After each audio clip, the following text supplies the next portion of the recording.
오늘 하나님께서 주시는 말씀 구약성경 시편 1편 1절부터 6절까지의 말씀입니다. 구약성경 804쪽 시편 1편 1절부터 6절까지의 말씀입니다.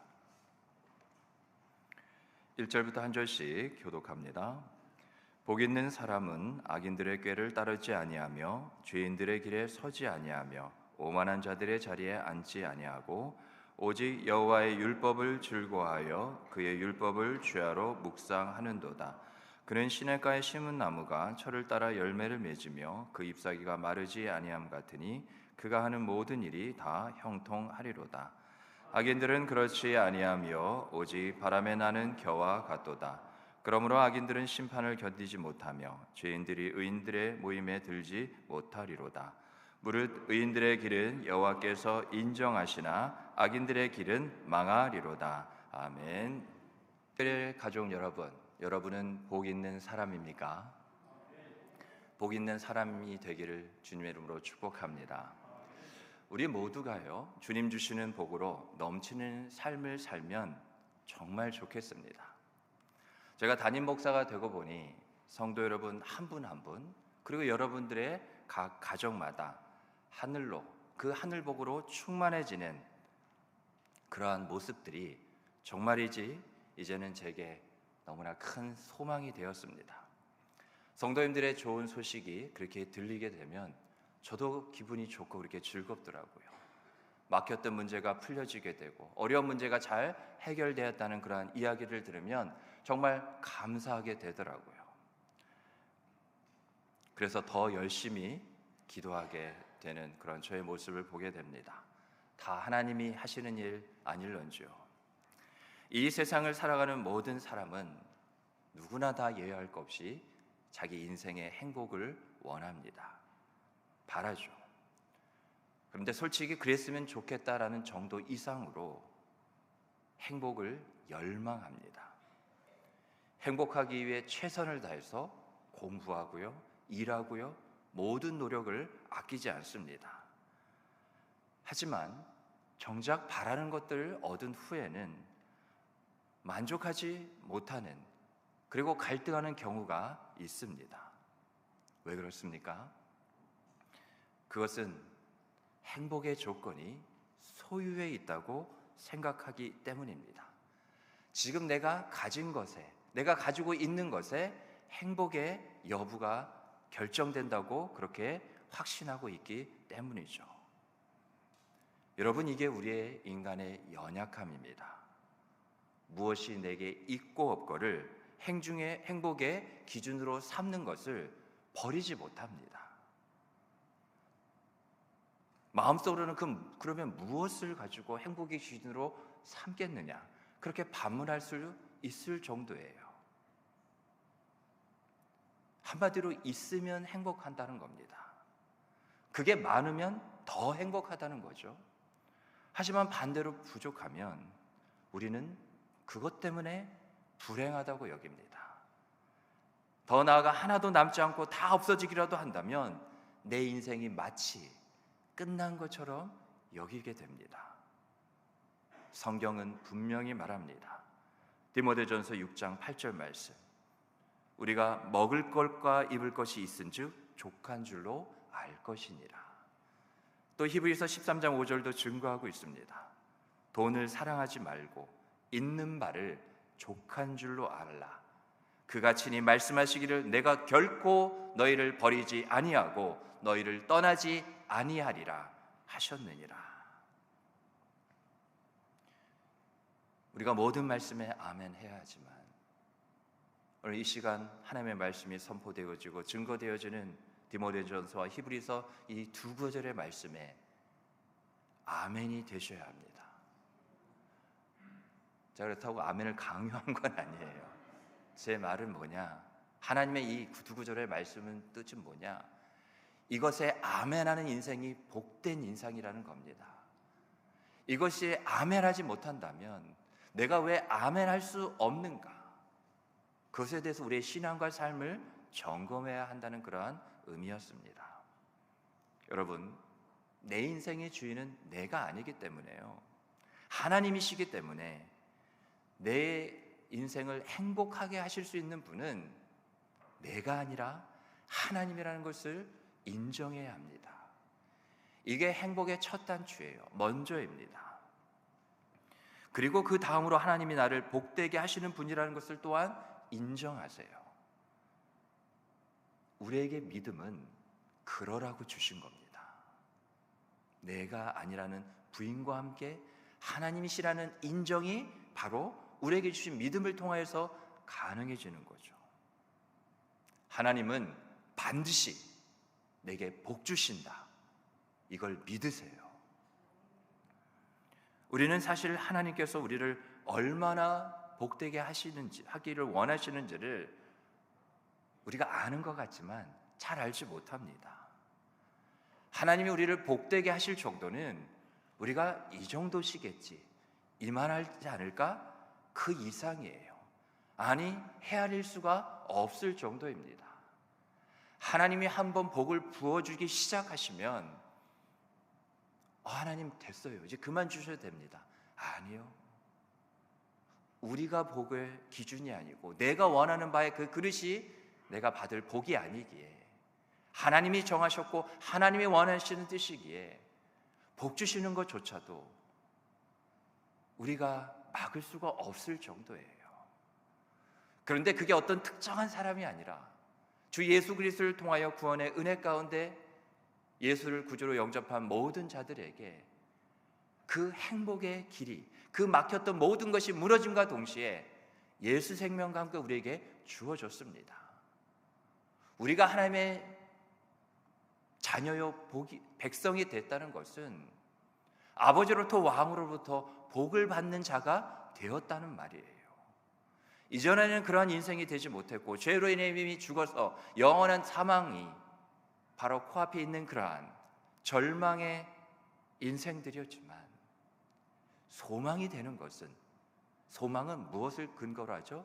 기대 아닙니까?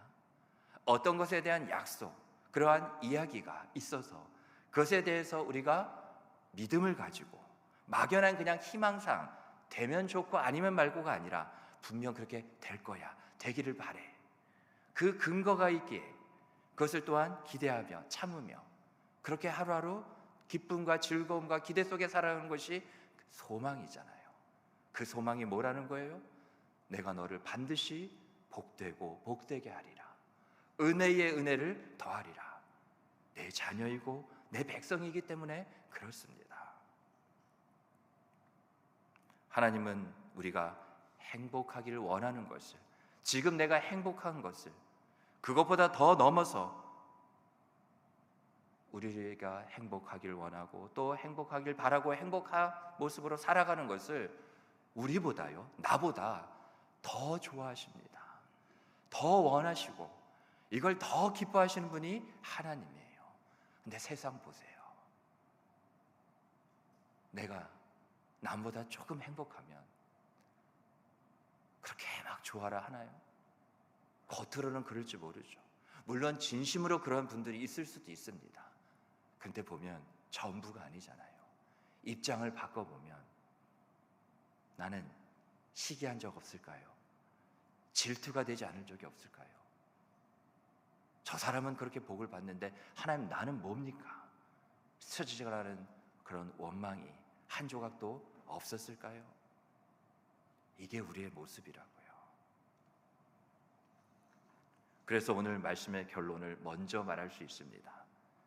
여러분, 내 인생에서 행복으로 향하는 길은 바로 주님으로 향하는 길밖에 없다는 것을 마음에 새기시고 꼭 믿으시기 바랍니다. 이것을 믿는 자에게 주님이 주시는 행복은 반드시 임합니다. 오늘 본문 말씀을 통해 주님으로 향하는 길을 한번 생각해보고 나의 신앙과 삶은 어떠한지 한번 돌아보고 점검하며 귀한 은혜가 있기를 간절히 바랍니다. 첫 번째입니다. 복 있는 사람은요, 주님으로 향하는 길 위에 있습니다. 여러분, 시편을 많이 읽으세요. 오늘 본문인 시편 1편, 그것도 1절이 어떻게 시작하고 있죠? 복 있는 사람은, 그냥 시편 1편의 첫 절이 아니라 이 시편 150편에 이르기까지 복 있는 사람이 어떠한 사람인지를 말해주고 있는 겁니다. 복 있는 사람이 되고 싶으시면 시편을 자주 읽으세요. 그러면 정말 복 있는 사람이 됩니다. 가정에서 식구끼리 읽으시고 자녀들에게도 읽어주세요. 내 자녀에게 시편을 읽어주는 부모된 우리의 모습 한번 상상해 보자고요. 잘못되거나 부족하거나 괜한 그런 모습이라고 여길 그런 부분이 조금이라도 있을까요? 이미 우리가 아니라는 거 알잖아요. 정말 이 자체가 복이 아닙니까? 충분히 복된 모습이지 않을까요? 자라면서 자기 부모로부터 시편을 들으면서 자란 자녀라면 정말이지 뭐가 달라도 다르지 않겠습니까? 우리의 믿음 가운데 이것을 충분히 동의하고 있잖아요. 이런 믿음, 이런 소망도 없이 어떻게 우리가 하나님으로부터 하나님의 자녀들, 우리의 자녀가 아니에요. 내 자녀가 아닙니다. 내 소유가 아니라고요. 하나님의 자녀예요. 많고 많은 가정 중에 여전히 부족하고 우리가 다 살아보면 부모가 이미 되어봐서 부모 인생을 살아봐서 부모가 하는 것이 아니잖아요. 우리도 다 부모가 처음입니다.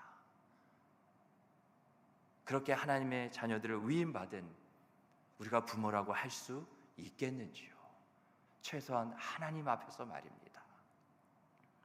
자녀들에게 여러분 뭐 특별히 이것저것 다 해주려고 하지 마세요. 다 해줄 수도 없고요. 그저 그건 부모된 우리의 바람이고 원하는 것이지 때로는 정작 자녀들이 원하지 않는 것일 수도 있습니다. 그러나 하나님의 말씀, 특별히 시편을 말씀을 드렸죠. 그 말씀으로 지어진 부모인 우리이며 동시에 지어진 우리의 자녀이기에 하나님의 말씀만큼은 때로는 받아들이기도 하고 좋을 수도 있지만 어떨 때는 실증나고 거부할 것이 아닌 우리 모든 인생들에게 만족이 되는 것은 말씀이며 오늘 또 특별히 이야기가 나온 것처럼 시편이에요. 시편이 뭐죠? 노래잖아요. 하나님이 우리의 인생을 그렇게 만드셨다고요. 절망과 고통 가운데서도 기쁨과 즐거움으로 이겨내며 노래할 수 있는 그 인생의 길이 무엇인지를 나의 자녀들, 나의 백성들을 볼 때 늘 이와 같이 수심이 얼굴에 가득하고 절망과 탄식과 한숨과 눈물이 이렇게 마르지 않는 그러한 인생을 보기를 원하는 것이 아니라 늘 즐거워하며 기뻐하며 노래하는 나의 자녀의 백성들의 그 모습을 보기를 원하시는 하나님이시기에 그 기쁨의 노래, 즐거움의 감사에 하나님께 영광을 돌리는 그 노래를 우리에게 주신 것이 시편입니다.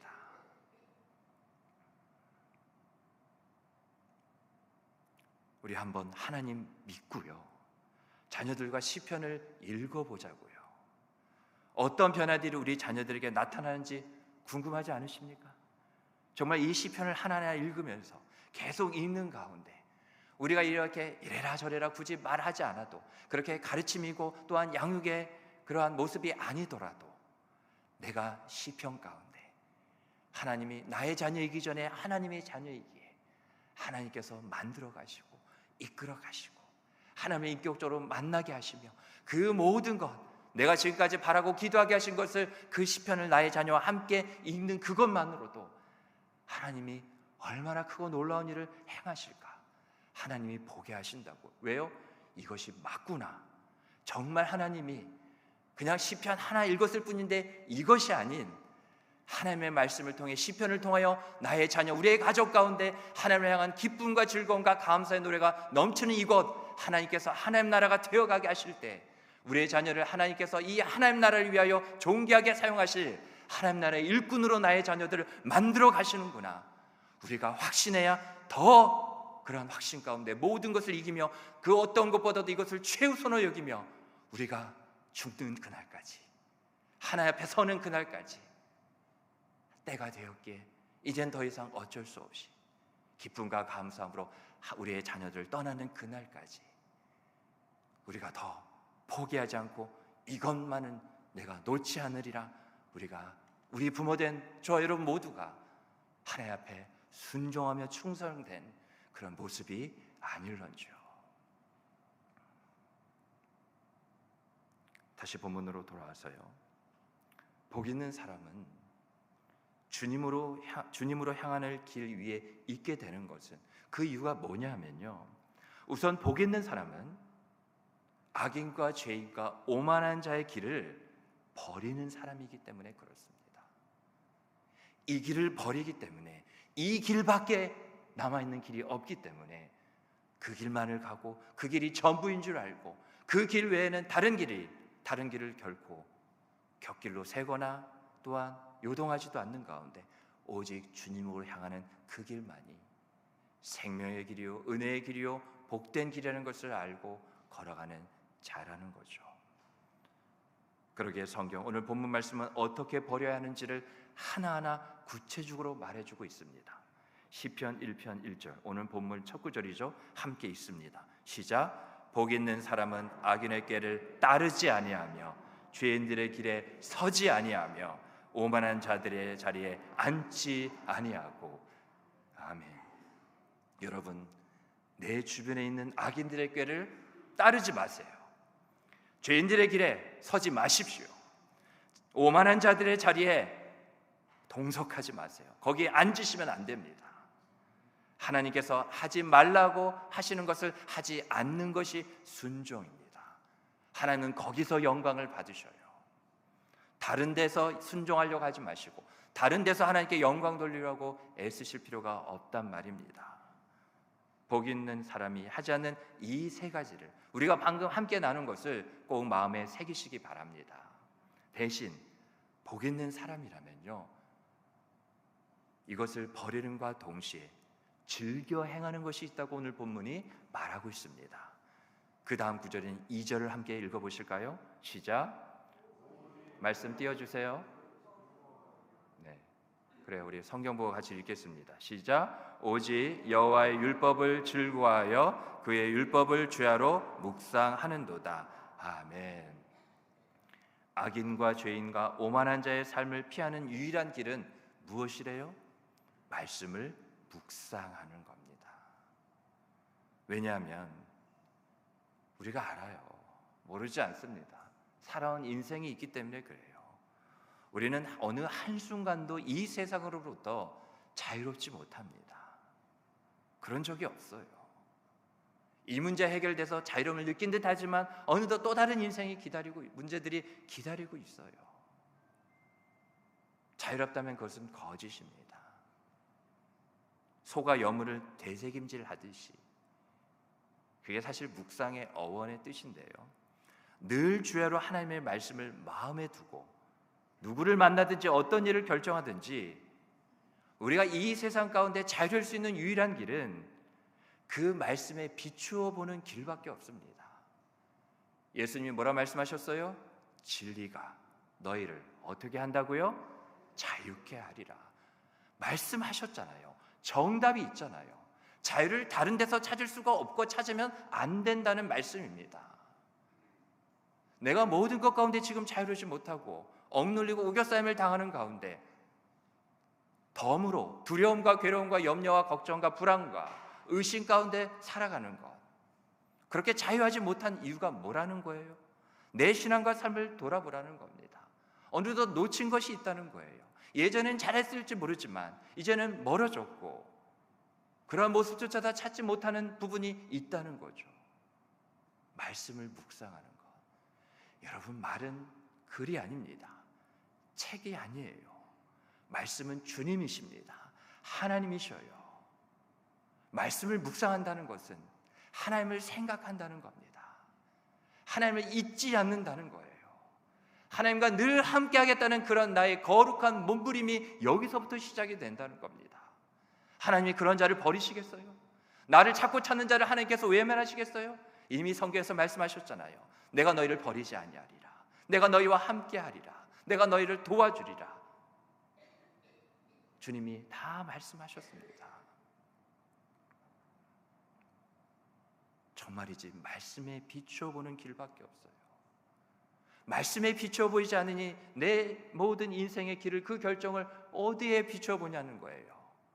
말씀이 있다가 딱 사라지는 순간 내 생각, 내 판단, 내 이성, 내 경험, 내 지식, 이제까지 해왔던 것들, 또 주변에서 뭐라 하는 것들, 말씀 아닌 모든 것들로 우리의 인생의 길을 비춰보다 보니, 보세요, 영원한 것은 뭐밖에 없어요?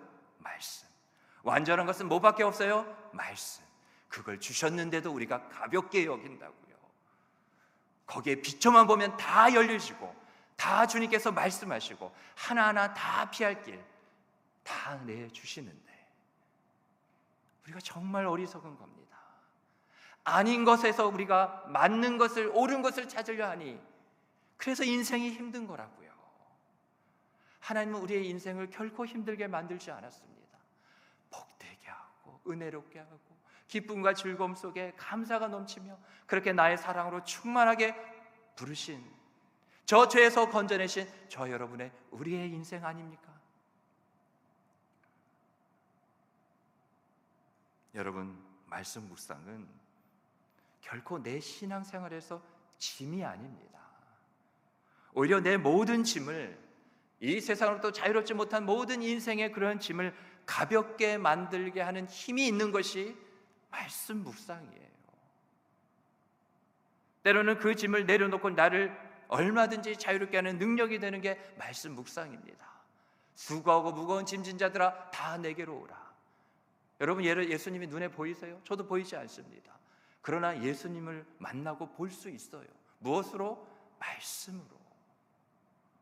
우리의 신앙 가운데 여러분이 말씀을 통해서 주님을 만난 경험이 한 번도 없다면 이 말씀이 너무나 이상하게 들리시겠죠. 도대체 무슨 말인가? 그렇게 여기실 겁니다. 하지만 단 한 번이라도 우리가 예수를 믿고 난 이후에 말씀을 통해서 주님을 만난 경험이 있다면 왜 지금 그렇게 그대로 살지 못하는 나의 모습일까요? 그냥 살아도 되는 인생이 아닙니다. 진지하게 생각해 보셔야 돼요. 면밀하게 내 삶을 들여다보셔야 합니다. 요즘 나는 말씀 묵상 잘하고 있습니까? 다르게 질문해 볼까요?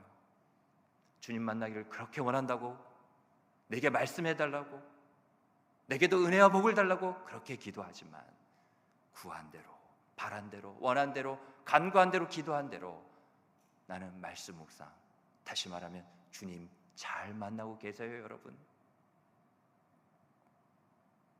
올해도 목표는 세웠는데 잘 안 됐더라도요, 오늘 6월 마지막 주일 이 예배입니다. 상반기가 벌써 훌쩍 지나갔지만 괜찮아요. 다시 오늘부터 하면 됩니다. 문제는 상반기 동안 그렇게 못했던 게 문제가 아니라 이런 주님의 간절한 부름이 있고 말씀이 있음에도 불구하고 여전히 듣기는 들었지만, 그래 맞는 말이야 마음으로 머리로 동의는 했지만 여전히 달라지지 않는 나의 삶, 변함이 없는 삶, 그게 더 큰 문제예요. 7, 8월로 큐티책부터 구입하세요. 그리고 하루에 하늘 양식 하나 먹는다고 생각해 보세요. 여러분, 10분이면 매일의 큐티 말씀의 분량 충분히 있습니다. 내가 나 좋아라는 거 TV 보며 취미생활하며 누굴 만나며 얼마나 그 이상으로 합니까? 더 많이 만나길 원합니다. 그런데 그 10분을 24시간 중에 나를 위한 그런 시간은 그렇게 많이 아까워라 하면서 더 쓰기를 원하면서 10분 나 좀 만나줄래 얘야? 내가 너에게 오늘 꼭 할 말이 있다. 오늘 내 삶에 어떤 어려움이 있고 어떤 문제가 있고 아픔이 있고 지금 무엇을 힘들어하는지 내가 알기 때문에 아버지인 내가 왕으로서 내가 너에게 꼭 할 말이 있다. 10분만 꼭 내 얘기를 들어주지 않겠니? 생각해 보세요. 내가 어떠한 반응을 주님 앞에 보여야 할지.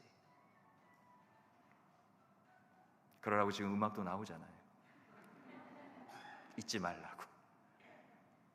우리 로마서 12장 1절부터 2절 말씀 함께 읽겠습니다. 시작. 그러므로 형제들아, 내가 하나님의 모든 자비하심으로 너희를 권하노니 너희 몸을 하나님이 기뻐하시는 거룩한 산 제물로 드리라. 이는 너희가 드릴 영적 예배니라. 2절입니다. 너희는 이 세대를 본받지 말고 오직 마음을 새롭게 함으로 변화를 받아 하나님의 선하시고 기뻐하시고 온전하신 뜻이 무엇인지 분별하도록 하라. 아멘. 여러분, 복 있는 사람은요, 말씀과 함께 마음을 새롭게 함으로 변화받는 것을 즐거워하는 사람입니다. 다른 어떠한 즐거움 누리지 말라는 게 아니에요. 그건 즐거움이 아니고 또 그것을 버리라는 말이 아닙니다.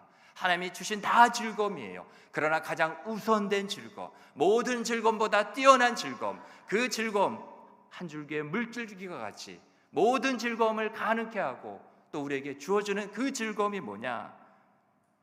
말씀을 통하여 내 마음이 날마다 새롭게 돼서 변화되는 것을, 이걸 기뻐하고 즐거워하고 말할 수 없는 탄성으로 환호성을 외치는 그러한 자가 복 있는 사람이라는 겁니다. 하나님으로부터 복 받으시려면요, 일단 말씀, 성경부터 펴세요. 그게 이제 모든 막혔던, 내게 왜 주어지지 않은 복이라는 것, 하나님께서 열어주시는 그러한 첫 관문입니다. 성경부터 펴셔야 돼요. 그러면 나의 모든 신앙과 삶이 펼쳐집니다. 그렇게도 열리지 않았던 그 모든 문들이 다 성경을 펴는 순간 열려지게 돼요. 그래서 말씀을 주신 겁니다. 이거 하나만 꼭 기억하라고. 나의 아들아, 나의 딸아, 힘들고 어려울 때가 있을 거야. 절망이 막 너를 짓누를 때가 있을 거야. 그러나 이거 꼭 한 가지 기억하렴. 그때 말씀만 펴라. 그러면 모든 절망이 사라지고 모든 문제 네가 해결할 필요가 없는 거야. 말씀을 펴는 순간 그 말씀이 너의 마음과 내 신앙과 삶에 들어와서 바로 내가 친히 싸우리라. 모든 닫혀진 것을 내가 열리라. 주님이 말씀하신 줄 믿으시기 바랍니다. 우리는 하나님부터 복을 받으려면 하나님이 어떤 분이시고 또 어떻게 복을 주시는 분이신지를 잘 알기만 하면 됩니다. 이것만큼 쉬운 것도 없어요. 그 두 가지라는 거예요. 앞에서 하나님은 내게 복 주시는 하나님이시기에 먼저 이것을 믿는 것 자체가 중요하다고 말씀을 드렸죠. 그 다음으로 기억하실 것은 뭐냐 하면, 하나님은 말씀으로 먼저 축복을 약속을 하십니다. 항상 그러세요. 복 주시기 전에 약속을 먼저 주십니다. 그래서 그 약속을 붙잡는 자마다 다 복을 받게 하시는 분이라고요. 그래서 하나님은 나의 말을, 하나님 말씀을 누가 붙잡고 이걸 놓지 않고 사는지를 늘 지켜보십니다. 우리 안에 계신 성령을 통해서 늘 감찰하시는 분이에요. 그렇게 말씀을, 하나님의 약속을 붙들고 사는 자를, 어떻게 해서든 이것만은 놓지 않고 살아가기를 힘쓰며 몸부림치는 자를 귀하게 보시고요, 그걸 바로 믿음이 있다고 보시고, 내가 이제 다 보았으니 내가 네게 약속한 대로 복을 부어주리라. 복 부어주십니다. 여러분, 말씀은 그냥 읽는 게 아닙니다. 말씀은 믿음으로 붙들고 읽는 겁니다. 이것은 아주 큰 차이예요. 앞으로 말씀 한 구절 한 구절 읽으셔도 절대로 그냥 읽지 마십시오. 주님께서 주신, 내게 주신 이 믿음으로 붙들고, 단 한 절을 읽더라도 믿음으로 붙들고 그 한 절을 읽으세요. 그렇게 하나님이 알려주신 대로 제대로 읽으시기 바랍니다. 그러면 복이 와요. 넘치도록 옵니다. 두 번째입니다. 의인들의 길은 주님으로 향하는 길과 하나입니다. 하나예요. 의인의 길과 악인의 길은 분명 다릅니다. 오늘 3절 말씀을 보시면 시편 기자는 의인을 무엇으로 비유합니까? 시냇가에 심은 나무라고 합니다. 하지만 악인은 무엇에 비유되고 있죠? 4절에 보면 바람에 나는 겨. 그냥 바람 휙 불게 되면 한순간에 날아가 버리는 껍데기라는 겁니다. 껍데기. 의인의 길과 악인의 길이 이렇게 확연히 다르기에 악인이 절대로 참여하지 못하는 것은 어디라고 합니까? 5절을 보시면 의인들의 모임입니다. 여러분, 지금까지 이렇게 살펴보신 것처럼 의인과 악인의 결과가 얼마나 대조가 되는지요. 당장에 우리가 삶을 살아보면 별 차이가 없는 것처럼 보일 수도 있어요. 때로는 하나님 없이 사는 저들이 하나님을 늘 붙잡고 의지하며 살아가는 우리보다 더 나을 때가 우리 눈에는 그렇게 보일 때가 있기도 하기는 합니다. 하지만 그것은 다 허상일 뿐입니다. 그때뿐이라고요. 우리가 그냥 세상의 기준으로 보기 때문에 그렇게 보여지는 거라는 겁니다. 비바람에도 끄떡없이 시냇가 옆에 든든히 서 있고 심겨진 그 사시사철 푸르름을 잃지 않는 뿌리 깊은 나무와 비교를 해보면 찬바람에도 살랑바람에도 쉽게 날아가는 겨 껍데기는 분명 다르다는 것을 오늘 본문이 말해주고 있잖아요. 여러분, 내가 껍데기입니까? 우리가 껍데기예요? 아니에요. 이제는 예수 생명이라는 그 알맹이가 가득 차 있는 인생이 바로 우리예요. 생명이 있다고요. 껍데기는 거기 안에 생명이 없습니다. 우리는 생명이 있기에 그 예수 생명으로 시냇가에 심겨진 나무라는 거예요. 그래서 어느 시절도 예외가 없이 때를 따라 철을 따라 그 잎사귀가 마르지 않고 그래서 열매를 늘 맺게 되는 그러한 나무가 바로 우리의 인생이라는 겁니다. 그러면 여러분, 의인이 누구라는 거죠? 누구입니까? 의인은 복 있는 사람입니다. 다시 말하면 복 있는 사람이 의인이에요. 그 의인은 오직 예수 그리스도를 주로 믿어 의롭게 된 사람들입니다. 그럼 여기서 결론이 하나 나와요. 예수님이 복입니다. 그래서 행복의 시작은 예수 그리스도라고 말할 수 있습니다. 우리는 예수님이 있어 예수님으로 충만한 자가 되었습니다. 예수님이 복이기에 우리는 이미 복 있는 정도가 아니라 복이 넘치는 자임을 믿으시기 바랍니다. 예수님이 복이 되시기에, 예수님이 부활 승천하시기 전에 뭐라 말씀하셨어요? 세상 끝날까지 내가 항상 너희와 함께 있으리라. 무슨 말이에요? 내가 복이기에 너희를 세상 끝날까지 반드시 복이 있는 인생 되게 하리라. 그 약속의 말씀이기도 한 겁니다.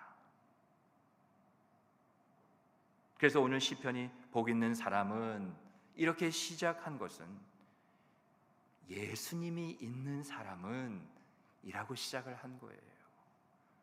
시편이 바로 그러한 사람에게 하나님께서 주어주시는 그 축복으로 말미암아 기쁨과 즐거움이 있는데 그 사람이 복 있는 사람인데 복 있는 사람이 어떤 사람이냐? 예수가 있는 사람. 그 말씀입니다. 오늘 3절 말씀 우리 함께 읽어볼까요? 시작. 그는 시냇가에 심은 나무가 철을 따라 열매를 맺으며 그 잎사귀가 마르지 아니한 같이 그가 하는 일이 다 형통하리로다. 아멘. 아멘. 잘하셨어요. 이 약속 우리가 오늘 처음 보게 된 말씀이 아니라 하더라도 다시 한번 하나님께서 이 복을 주기를 원하시기에 다시 한번 붙들라고 주신 약속인 줄 믿으시기 바랍니다. 복 있는 사람, 의인에게는 왜 하는 모든 일들마다 결국에는 형통하게 될까요? 왜냐하면 예수님이 반드시 형통하게 하시기 때문에 그렇습니다. 나의 예수님은 언제라도 얼마든지 그렇게도 하시고 남을 능력이 있으신 분이에요.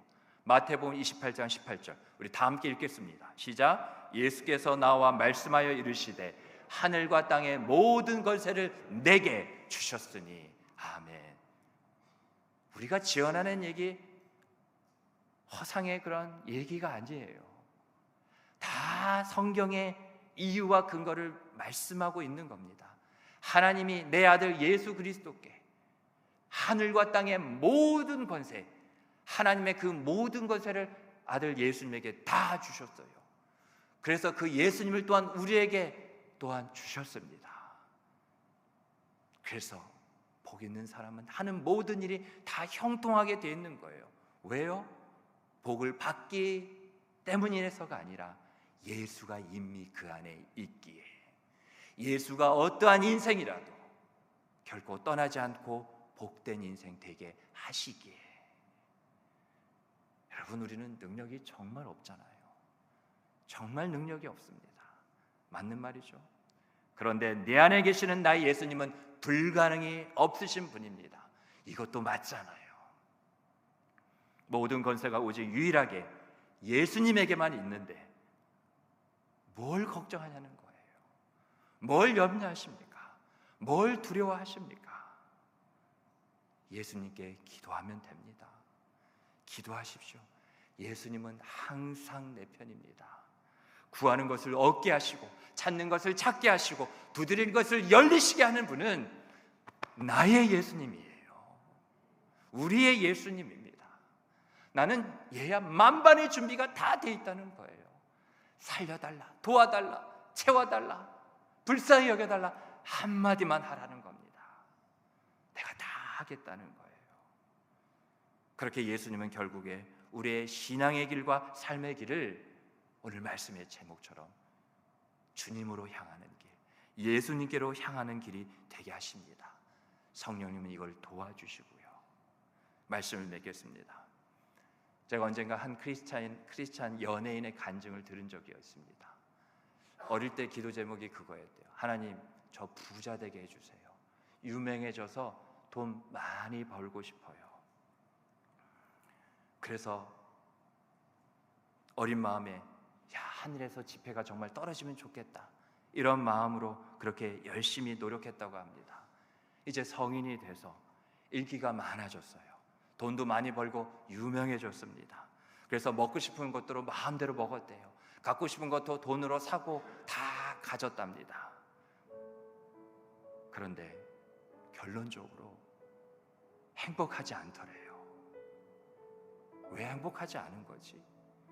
그런데 하나님이 그러시더래요. 누려보니 어떠니? 그 한마디에 이 세상에서 얻은 것은 영원하지 않고 정말 행복이란 것은 순간이구나, 이게 다가 아니구나, 그러는 것을 느끼게 하셨답니다. 여러분, 이 세상에서 제일 불행한 사람은 자신의 행복을 위하여 자신이 애쓰며 노력하며 채우려고 그렇게 살아가는 사람이에요. 그래서 우리 주님은 그렇게 불행하게 살아가는 우리를 내버려 두실 수가 없으셨대요. 너무나 불쌍하더래요. 그래서 이 세상에서 그럼 제일 행복한 사람은 누구냐? 바로 이 자리에 앉아있는 저와 여러분입니다. 우리예요. 나의 행복을 채워줄 수 있는 분은 오직 예수님이시기에, 가장 행복한 사람은 오늘 예수님을 만나러 왔고 오늘 예배를 통해, 말씀을 통해 예수님을 만나고 있는 우리입니다. 행복의 시작, 나의 예수님이라는 이 한마디를 늘 마음에 새기며 살아가시기를 간절히 바랍니다.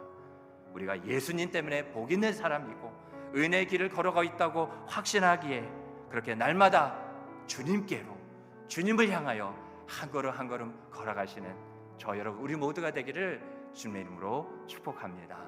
아멘.